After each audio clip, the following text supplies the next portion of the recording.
I am somebody who loves my country. I love my constitution. I love the democratic process, and I am protecting that process. And so I'm not going to say anything here that is not going to be based on 100% proof that you can determine. Karnataka में अलंग में somebody tried to delete 6,018 votes. वहां की जो BLO थी उसने देखा कि उसके रिश्तेदार को डिलीट कर दिया गया। उन्होंने पता लगाया कि मेरे रिश्तेदार को डिलीट किसने किया। पता लगा कि पड़ोसी ने रिश्तेदार को डिलीट किया। BLO ने जाके पड़ोसी से पूछा कि भैया आपने मेरे रिश्तेदार को क्यों डिलीट किया। पड़ोसी ने कहा मैंने तो नहीं किया। BLO सस्पिशियस हो गई, उसने प्रोसेस चालू किया। पता क्या लगा, किसी ने अलंग में वोटर डिलीशन सिस्टमैटिकली ऑर्गेनाइज तरीके से, सेंट्रलाइज तरीके से। हमें ये नहीं मालूम कि अलंग में कितने वोटर डिलीट हुए, क्योंकि इससे बहुत ज्यादा हो सकते हैं। तकरीबन 6,000 पकड़े गए, उस पर इन्वेस्टिगेशन हो गया। क्या पता लगा कि फाइलिंग ऑटोमेटिकली ऑनलाइन हो रही है। मोबाइल नंबर्स कर्नाटक के नहीं यूज हो रहे, मोबाइल नंबर्स दूसरी स्टेट्स के यूज हो रहे। इनफैक्ट कर्नाटक के नंबर थे न्यूज, ये गोदाबाई जी हैं, इनके नाम पर 12 वोटर्स डिलीट किए गए। इनको मालूम ही नहीं। ये सारे के सारे जो नंबर्स हैं ये कर्नाटक के नंबर्स नहीं है, ये अलग अलग स्टेट्स के नंबर्स हैं। तो सवाल ये है कि किसके नंबर्स हैं, किसने ऑपरेट किए, जब इन्होंने ऑपरेट किए ये कहां थे,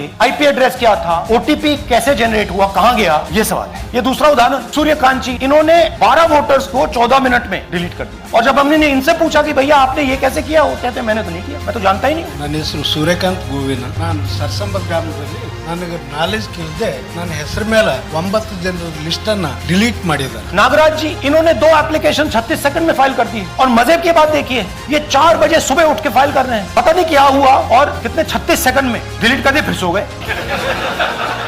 हमारी माइंड में पहले सवाल था कि क्या इलेक्शन कमीशन भी सो रहा है, मगर नहीं, सोया कोई नहीं, जगे हुए हैं। सिस्टमैटिकली मदद हो रही है। ये सेंट्रलाइज तरीके से कॉल सेंटर के प्रयोग करके, सॉफ्टवेयर के प्रयोग करके किए गए।